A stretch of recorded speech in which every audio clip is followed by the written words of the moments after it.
Você, enfermeiro, já imaginou trabalhando no serviço público e vendo o seu trabalho dar resultado? Vou te contar um pouquinho da minha experiência para você ver como que você também é capaz. Roda a vinheta.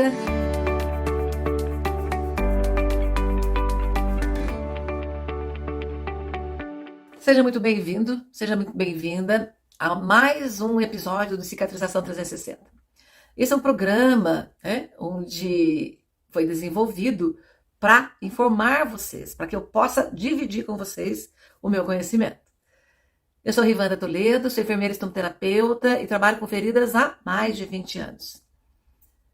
E o tema de hoje, nós vamos falar sobre as experiências que eu, Rivanda, tive, as propostas de trabalho que deram certo e que você também pode fazer dar certo na sua vida. Então, tem muita gente que acha que trabalhar no serviço público é não cumprir muito horário, é ganhar bem, né? Uns ganham bem, outros não. Às vezes, o sonho de muita gente trabalhar no serviço público. Inclusive, enfrentar a questão do termo pejorativo, que tem que funcionário público não faz nada. Isso não é verdade. Eu sou testemunha viva de que isso não é verdade. É verdade para quem não quer trabalhar, mas com certeza a pessoa que tem garra, que tem vontade e disposição, sempre consegue alguma coisa. Agora, também não dá para ficar parado, né? Eu acho que as propostas de solução das realidades que a gente depara, diante dos pacientes, diante de uma comunidade, isso faz com que a gente desenvolva essa sensibilidade que a gente precisa ajudar, tá bom? Então, nada do serviço público, nada do que falam, de que trabalhar esse serviço público, o funcionário não faz nada, muito pelo contrário, tá bom? Então, é isso. Hoje, esse tema que eu gostaria de passar para vocês, de trocar essa experiência e passar a minha experiência para vocês, de que como é possível, quando a gente está disposto a fazer alguma coisa, a gente consegue, né? Até porque, gente, porque mesmo diante das frustrações, mesmo diante da sensação de apagar incêndio, né? Quem que não tem a sensação de apagar incêndio no serviço público, que trabalha, né? E só cumprindo as normas do serviço e não consegue ver o resultado concreto. Só vai atrás dos problemas, só resolvendo problema, e a cada dia parece que os problemas brotam ali no trabalho e não consegue ver resultado nenhum do paciente. Mas, resultado do seu trabalho também, mas isso é possível. E todos nós conseguimos fazer desde que a gente enfrente com disposição esse trabalho. Então, qual que é o perfil, de um profissional que consegue conquistar resultados? Porque ser servidor público é fácil. Basta você passar no concurso, né? Não passa, não. Basta passar no concurso. Mas ser um servidor público comprometido com o serviço e querer ver resultados concretos, daqueles problemas, das propostas diante daqueles problemas que você enfrenta no dia a dia, aí é um desafio mesmo.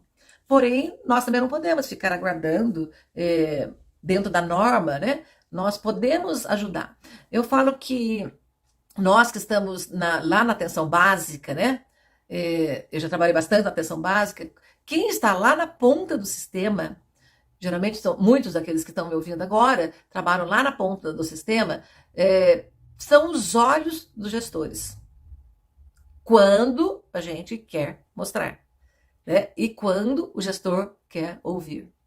Mas cabe a nós, que enfrentamos os problemas junto ao paciente, lá na ponta do sistema, junto na área da abrangência dele, que a gente vai tentar ou propor alguma solução desse problema. Tá? Então, eu acho que qual, então, é o perfil do profissional que consegue resultados, trabalha no serviço público e que consegue resultado. Então, é isso que a gente tem que ver, tá? Porque ser servidor é ser servidor. Tem que oferecer algo ao público, à população atendida, algo que resolva o problema dela. Tá? Então, qual que é o perfil desse profissional? É um profissional engajado, tem que ser um profissional engajado. Então, a gente tem que se identificar com isso. O que é um profissional engajado com seus propósitos? Nós temos que Quando você está se formando, né, está se graduando e escolhe a área que você quer trabalhar, ou seja na saúde pública, ou seja na área hospitalar, ou seja em outro local, você tem um propósito para o qual você escolheu isso. Então, você ter um propósito para fazer aquilo já é um motivo para você ir atrás das soluções. Né? Então, você tem que estar engajado com os seus próprios propósitos, para que você leve, né, e cumpra com as suas atribuições e, ao mesmo tempo, leve alguma solução, alguma proposta de solução para o seu gestor. Né? E quem não gosta de ver resultados do seu trabalho? Todo mundo gosta. Né? Então, se você quer ser um profissional que vê resultados, tem que ser um profissional engajado com o seu propósito. Dedicada à sua profissão, né? Tem que gostar, gente. Por exemplo, a área de tratamento de feridas, eu jamais iria escolher essa área se eu não gostasse disso. Eu adoro, eu amo cuidar de feridas. Né? Então, eu tenho que gostar daquilo que eu faço. Eu gosto da saúde pública, eu gosto de tratar de feridas. E você também tem que procurar fazer aquilo que gosta. Né? A partir do momento que você faz o que você gosta, o trabalho fica mais suave. Né? Você não fica escravo do cumprimento do horário. Então você tem que gostar daquilo que você faz para você trabalhar com mais amor. Então, isso é importante, tá bom? Que mais? Dedicado à sua profissão, né? Tem que estar lá. Não, eu tô aqui, o meu horário é disso, isso e acabou. Daqui para eu não faço mais nada em relação ao serviço. Tudo bem, você pode não fazer em relação ao serviço, mas você vai fazer para você melhorar o seu serviço. Então, assim, adquirir conhecimento, fazer um curso, assistir um vídeo, assistir uma palestra, né, participar de um curso online, hoje está tão tranquilo. Então, você tem que ser esse profissional dedicado a querer realizar transformação no seu trabalho. Isso é importante. Então, eu acho que você pode sim ser um profissional dedicado. Pode. E você pode se transformar à medida que você consegue se capacitar e se empoderar de conhecimento. Isso gera transformação. Então, por isso que a gente está aqui conversando, né? Para poder a gente tentar ver se a gente consegue se animar bastante para gerar transformação. Que veste a camisa do serviço. Né? Eu lembro uma vez que quando um dos secretários da saúde que me convidou, né, para cumprir, ocupar um papel, um cargo lá, ele ainda falou: olha, eu sei que você veste a camisa da saúde, por isso que a gente está dividindo essa responsabilidade com você. Então, é assim, a partir do momento que a gente veste a camisa, né, do trabalho, as pessoas observam isso. Se você trabalha, né, para uma administração, para os seus pacientes, todo mundo observa isso, que você veste a camisa. Ou que você não está com a camisa do serviço. Isso também é observado. Então é importante que você vista a camisa do seu trabalho. Significa que você fique envolvido com o propósito também do seu trabalho. E mesmo assim com os seus propósitos também. Então você tem que trabalhar em conjunto com a sua equipe, todos voltados para os mesmos objetivos. Né? Se empoderar de conhecimento, gente. Qual é o perfil do... Ele tem que se empoderar do conhecimento. A gente está cansado de ver gente no trabalhando, tá? Muitas vezes, infelizmente, sem nenhuma preparação. Sai da faculdade, né, da graduação, e acaba não se atualizando. A ciência se atualiza, ela evolui a cada segundo. Eu estou falando agora com vocês, daqui a pouco, segundos depois, já tem um novo conceito da ciência que alguém estudou, que alguém descobriu e está divulgando. Então, nós temos que nos empoderar de conhecimento para que a gente garanta, né, um trabalho efetivo, um trabalho que transforme você e que transforme o seu paciente. É isso que a gente quer. Tá? Então, existe um perfil de pessoas. Né? Eu, particularmente, comecei também a olhar para mim e comecei a desenvolver no meu trabalho coisas importantes. Por exemplo, eu vou contar um pouquinho daquilo que, né, eu consegui evoluir, consegui transformar, para que vocês também possam ver que isso é possível. Né? É possível. E são coisas inerentes à nossa profissão. Não vou falar nada que criei de nada muito sério. Né? Eu vou falar para vocês para que a gente retome isso na realidade de vocês. Tá bom? Os enfermeiros generalistas, principalmente, que estão lá na atenção básica, né? que eu sempre falo que o início de todo um sistema é na atenção básica. É lá que nós vamos conseguir modificar alguma coisa. Eu trabalhei muito na atenção básica, depois eu fui para a especialidade, fui para a atenção secundária, mas depois eu pude perceber na atenção secundária, na atenção básica eu já percebia, mas na atenção secundária, em tratamento de feridas, eu pude perceber o quanto que quem está na atenção básica precisa e necessita atender o paciente com um olhar diferenciado. Nós temos que nos preparar para isso. Então, como que eu comecei? Isso antes de eu passar para a especialidade, que é uma coisa inerente a nós, enfermeiros, né? Eu comecei a consulta de enfermagem. A consulta de enfermagem, gente, mesmo que a gente se forma, a gente não vai implantar de cara a consulta de enfermagem. A não ser que você já entre no seu trabalho, seja público ou privado, já com essa proposta de já realizar a consulta de enfermagem. Mas se você for atender toda aquela realidade, aquela demanda, muitas vezes não é exigido que o enfermeiro faça a consulta de enfermagem, tá? Apesar de ser uma atribuição inerente à nossa profissão, muitas vezes nós não fazemos a consulta de enfermagem. E isso não é legal, não realizar a consulta de enfermagem. Nós temos sim que realizar a consulta de enfermagem, porque ela nos dá requisitos importantes, nos dá subsídios para que a gente consiga atender o nosso paciente de uma forma muito mais detalhada, muito mais cuidadosa, garantindo todas as necessidades do paciente. Então, consulta de enfermagem é super importante. Quando eu comecei a consulta de enfermagem, só uma experiência minha, que isso vai servir para vocês, que não tinha, no serviço público não tinha, enfermeiro não era, enfermeiro era lá para ficar organizando o serviço de enfermagem. Acho que muitos aqui vivem isso. Você assume um trabalho para você organizar o serviço de enfermagem, não para você ser enfermeiro, para você atender. Né? Você vai mais gerir a sua equipe para organizar o serviço daquele trabalho. Daí, realmente, você não é voltado, mas que você deve atender o paciente, que você deve atender uma consulta, aplicar a consulta de enfermagem, isso é fato, gente. Isso, a gente sabe que a consulta melhora a qualidade da nossa assistência, então, com certeza. Então, eu na época, o que eu fiz? Eu fui pegando os horários vagos de um consultório de outro, e fui, a agenda, onde não tinha agenda naquele período, eu pegava, aquele dia eu vou marcava paciente para mim. O outro dia eu marcava paciente para mim. Porque muitas vezes não é proposta daquela administração que você atenda paciente. Porém, você pode atender de uma forma sistemática, que é fazendo toda a sistematização da assistência de enfermagem, né? O staff, na verdade, é o SAI, né?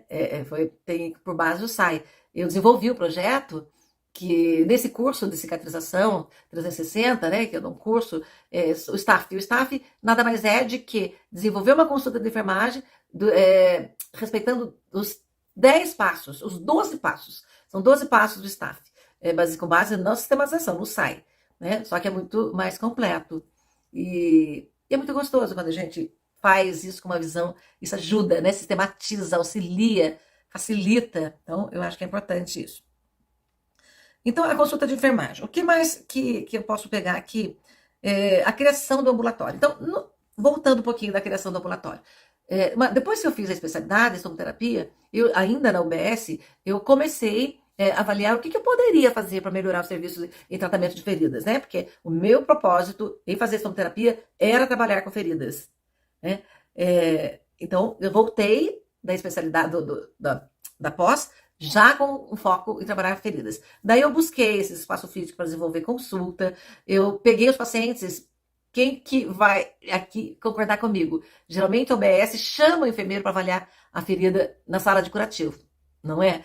Pois é, daí como que eles falam? Vem cá, por favor, dá uma olhadinha aqui. Gente, dá uma olhadinha. Nenhum profissional gosta que fala que dá uma olhadinha. Não é dar uma olhadinha, você está assumindo aquela olhadinha, você tem responsabilidade sobre aquela olhadinha. E aquilo é um trabalho que deve ser sistematizado, não é dar uma olhadinha. Então, por isso que quando você acaba vendo e querendo organizar esse serviço, você vai arrumar um espaçozinho, um horário para você desenvolver a consulta com aqueles pacientes da sala de curativo. Então, é importante, enfermeiros, que a gente mude o nosso olhar, né? Não dê só uma olhadinha, não. Dê um olhar clínico, um olhar profissional faça realizar consulta de enfermagem. Isso é super importante. Então, depois que eu comecei a fazer, né, no ambulatório, lá na própria UBS, depois que eu propus a questão da criação do ambulatório, né, eu propus a criação do ambulatório. E olha só como que a gente pode propor. A gente pode propor, gente que está vivendo o problema lá. Proponha, justifique, né, vai atrás do seu gestor, sensibilize, converse com quem é responsável, né, hierarquicamente, quem que é seu chefe imediato, vai sensibilizar. Isso aconteceu muito comigo. Eu tive muitas conversas com a minha chefia imediata, mostrando o resultado, mostrando o meu estudo, mostrando o que era necessário, que olha o que está acontecendo, né? Eu apenas relatava isso para eles. Então, se você não vai atrás de alguém, eles não sabem o que está acontecendo. Sabem, tem um olhar macro, que é o olhar de cima, mas aquele olhar lá embaixo, né, olhando lá para o rosto do paciente, para a comunidade, né, para a família do paciente, é você da ponta que tá e que deve fazer alguma coisa, tá bom? Gente, se você chegou até aqui e está gostando desse conteúdo, deixa aqui seu like, se inscreva no canal e compartilhe com seu colega, tá? Porque é assim que a gente cresce, é dividindo conhecimento, dividindo experiência, tá bom? Uma outra coisa que depois que eu apresentei do ambulatório de curativo, né, que eu sensibilizei as pessoas, a gente conseguiu, foi criado o ambulatório de curativo. Daí eu saí da atenção básica e fui para a atenção secundária, né? Eu fui trabalhar nesse ambulatório, que a partir do momento que eu propus a criação, obviamente que eu também assumi a responsabilidade da organização desse ambulatório.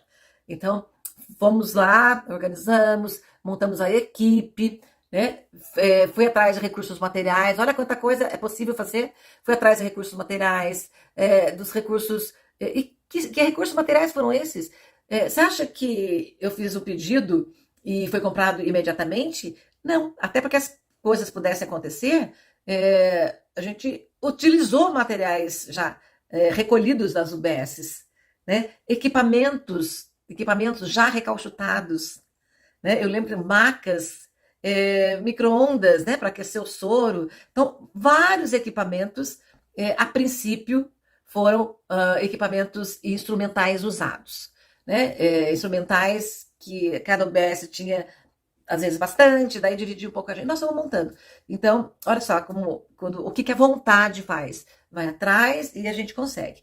Não dá para também achar que, a princípio, né, de imediato, você vai conseguir um monte de coisa. Devagar a gente foi conseguindo adquirir vários produtos e o ambulatório ficou completo, né?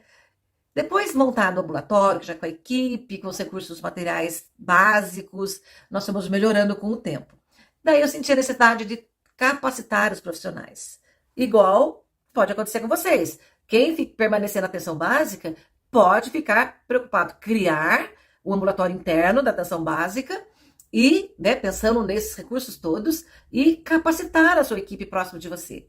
Então, não necessariamente. Eu tive a oportunidade e acabamos criando o ambulatório de feridas. Mas dentro de cada UBS é importante a reorganização de um trabalho também. Então, não precisa ser um ambulatório de especialidade, mas um ambulatório da atenção básica ali dentro da UBS, com todas essas possibilidades para você organizar e melhorar a qualidade do seu atendimento. Tá bom?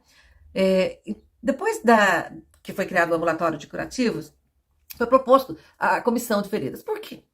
Por que é importante que a gente vá evoluindo? Porque uma comissão responsável, uma comissão com representantes das outras, né, da área hospitalar, da área da atenção básica, da área secundária, com médicos, nutricionistas, outros enfermeiros e colaboradores de uma forma geral. Eu acho que quando se pensa com equipe multidisciplinar, eu acho que a qualidade do que se está construindo é muito melhor. Então, é muito legal isso. Então, a questão da comissão de feridas, né, ou de curativos, foi proposto e a gente conseguiu montar, né? Obviamente que a gente vai lá, pede, faz um papel, documente, justifique tecnicamente, tudo isso é necessário fazer. E apresente para o gestor. Apresente para o gestor. Né? O máximo que vai acontecer, não é que a gente fala, o máximo é não. Mas geralmente eles não falam não, né? Alguma coisa a gente consegue. Se não der certo a primeira vez, você tenta a segunda, você tenta a terceira, e assim, entre tentativas e erros, você um dia se acerta e consegue, né? Então, por isso que é importante isso. E a comissão, obviamente, né, depois da comissão, uma vez formada, se faz o protocolo. Todo serviço bem organizado precisa ter um protocolo clínico. Por que tem que ter um protocolo clínico? O protocolo clínico, ele padroniza condutas. Então, no serviço, tem várias cabeças pensantes, várias profissões, então um protocolo clínico padroniza o que é que cada atribuição de cada um, os recursos, qual é o fluxo, né, de atendimento, como que vai ser aquele agendamento. Então, decide como que é o programa, ou seja ele de feridas ou qualquer outro programa. Dá muito bem para a gente fazer, mas é preciso sentar e pensar, né? A gente tem que pensar. Eu falo que enfermeiro tem que aprender a pensar. Não dá para fazer nada sem pensar, né? Todas as profissões, lógico, mas o enfermeiro principalmente, que fica com um monte de coisas, né, na mão. Então, depois da comissão, veio o protocolo, depois da consulta, veio a formação da comissão, depois da formação da comissão, veio a criação do protocolo clínico. E olha que esse protocolo clínico rendeu, né? Rendeu muito, porque foi um protocolo com vários participantes, foi muito legal, muito. Atrás disso, a gente conseguiu padronizar quais são os insumos, as coberturas que nós iríamos usar no tratamento de feridas, né? Da atenção básica, da atenção secundária. Nessa nossa discussão foi só com a atenção básica e secundária, não entrou a atenção terciária, a questão do hospital, né? Eu acho que lá era uma administração independente, a gente acabou ficando na secundária, mas poderia ser sim, formar também a básica, a secundária e a terciária, né? A primária, a secundária, a terciária, seria o ideal, que tivesse um conjunto, um intercâmbio com o mesmo propósito, com o mesmo objetivo de tratar feridas nos 3 níveis de atenção. Então, seria super importante. E depois, olha só que interessante, depois que a gente fez a consulta de enfermagem, criou a comissão de feridas, o protocolo de feridas, daí foi o momento da implantação do protocolo. E nessa implantação, qual foi a dificuldade extrema de que as pessoas teriam que respeitar o protocolo? Então, para respeitar o protocolo, elas tinham que ser capacitadas. Nós tínhamos que implantar o protocolo e capacitar. Então, tinha que ser. Isso foi uma briga, né? Uma briga de convencimento da necessidade de capacitar as pessoas. Então, olha só, isso foi capacitado durante 2 anos, eu capacitei, então, na verdade foi, né, uma secretaria como um todo, mas você que pode ficar numa unidade básica, você pode capacitar também os seus, a equipe toda que trabalha ali, em relação a isso com o protocolo em mãos, ó, isso já... Mas foi muito legal, por exemplo, a minha experiência foi de ir direto nas unidades básicas, com cada equipe, com o paciente presente, a gente fazia aquele estudo juntos, e uma equipe multidisciplinar, o auxiliar de enfermagem, a enfermeira, o médico, muitas vezes tinha vários médicos, vários auxiliares de enfermagem, e ali a gente fazia uma discussão de caso com o paciente presente, onde a gente observava a realidade, levantava, fazia toda uma anamnese em conjunto, levantava quais eram os problemas possíveis, já teorizava, né? Relacionava, por exemplo, um pé diabético, já relacionava o problema diabético, por que ele tinha aquele pé diabético, que tipo de pé era aquele, que tipo de lesão vasculogênica era aquela, a gente associava junto, né? Eu conversando com o paciente, e nisso todos os presentes da equipe participando, falando, conversando, prestando atenção. Isso foi uma construção de conhecimento, foi muito legal, muito legal. E depois de percorrer várias unidades, e pensando em propor a continuidade disso, porque acho que a educação não tem fim, a educação deve ser continuada. Então, eu propus a continuidade dessa educação, independente se fosse eu ou não, mas que continuasse.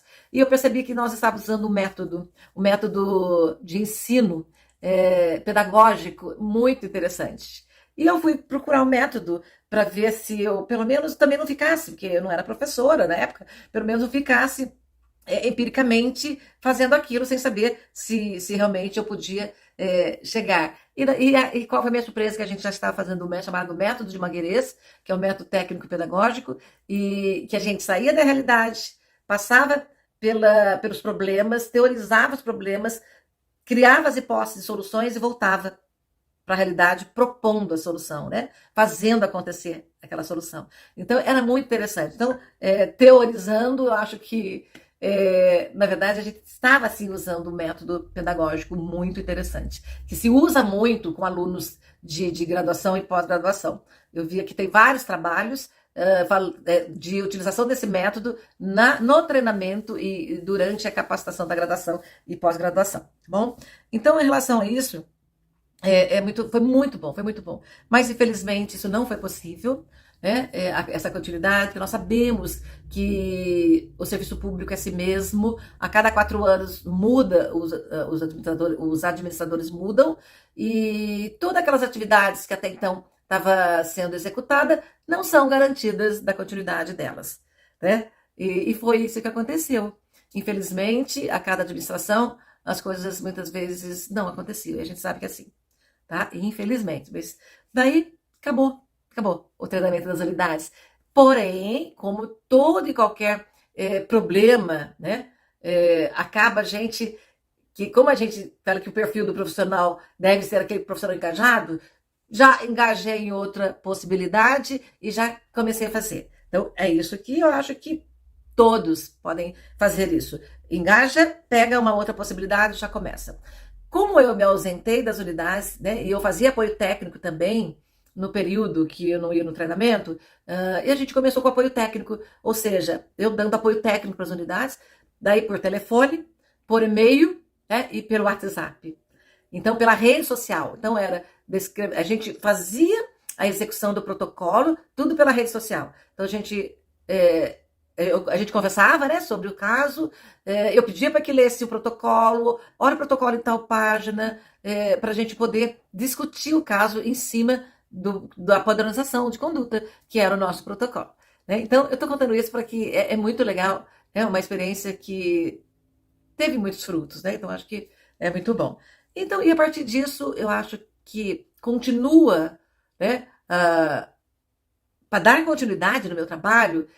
Na verdade, eu também fiquei preocupada com isso, né? Porque para dar continuidade, quando eu me aposentei. Então, me aposentei só lá, porque eu estou aqui firme e forte, conversando com vocês. E com todo o gás, engajada em fazer alguma coisa com vocês, tá? Para vocês e com vocês. E daí, o que eu pensei? Falei, gente, já que a gente está fazendo esse trabalho da rede social, está prestando apoio técnico mesmo, eu vou apresentar uma proposta para oficializar, tentar tornar uma política de saúde, né, a questão da educação continuada pelas redes sociais. Pode até ter outro nome hoje, mas naquela época eu propus isso. E a gente já fazia, foi uma coisa natural, né? A partir do momento que foi uma coisa natural, as pessoas ligarem, a gente atendia, só que daí misturava coincidia com o mesmo horário de atendimento do paciente, o paciente estava lá, eles ligavam, queria o paciente lá na UBS, em tempo real, queria que a gente atendesse. Eu digo a gente porque já tinha uma enfermeira comigo, foi aí que eu quero chegar. Então, dando continuidade disso, né, do apoio técnico, e quando eu saí, falei, gente, esse serviço não pode morrer. E quando? Não pode, porque olha quanta luta, né? Olha quantos serviços e quanta coisa nós conseguimos fazer, né? Eu digo nós, porque eu nunca fui sozinha, sempre tive uma equipe que me apoiava, né? Eu tinha gente que dava atenção para mim. Eu falo que eu tinha meus anjos da guarda, né? Que eram gestores e fazia parte da minha equipe também, né? E que eram só gestores também e que acreditava no trabalho e ajudava muito a gente. Daí eu fui atrás de alguém para me substituir, porque não existia garantia da continuidade do ambulatório se um outro gestor não sensibilizado assumisse. Então, para essa garantia, falei, eu tenho que arrumar alguém que dê a mão e passe, né? Nunca a gente deixa, vá passando toda essa, como se fosse aquele jogo de passar cabo, sei lá, passa, para não parar. Daí consegui uma colega que ela manifestou vontade de ir, né? Eu já tinha observado no treinamento e ela já tinha manifestado a vontade de trabalhar com essa área. Então, foi feita essa solicitação e ela foi trabalhar comigo. Ficou 2 anos e daí foi possível que a gente conversasse, eu passasse bastante procedimentos que, né, eu me capacitei e ela fez também especialidade como garantia. Com garantia, ela é terapeuta. E assim, a gente também dividiu muitas experiências junto durante 2 anos e ela ficou. Daí eu aposentei, saiu a minha aposentadoria, ela já assumiu, porque essa foi a condição que ela foi trabalhar lá no ambulatório ou na unidade como um todo, né? E ela acabou sumindo. Então, porque se deixasse para o gestor, poderia eles não quererem a continuidade desse ambulatório. Né? Então, olha só quantas coisas que a gente, como você tem esse propósito de querer fazer e querer fazer acontecer e ver o resultado do seu trabalho, olha quanta coisa que isso é possível fazer. Porém, isso que eu falo, nós temos que vestir a camisa, porque a administração também não, muitas vezes não tem esse olhar. Eles olham para o macro. Então, lá na ponta do sistema, os pequenos problemas, quem vai ser o olhar deles é quem está ali no sistema. Então, pode ser você. Tá? Então, mãos à obra. Mãos à obra, olhar firme no caminho que você vai percorrer e veste a camisa e põe as caras e coragem para poder fazer as coisas. Eu dei meu recado, boa sorte para quem está nessa luta, né, de tentar implantar algum trabalho.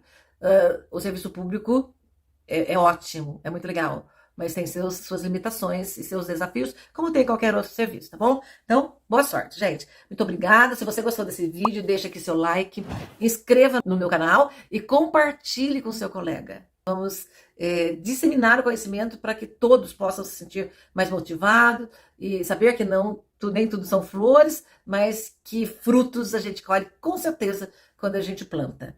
Então, até mais, gente. E o conteúdo desse vídeo vai estar no meu canal do YouTube, do Instagram e do Facebook, tá bom? Até mais!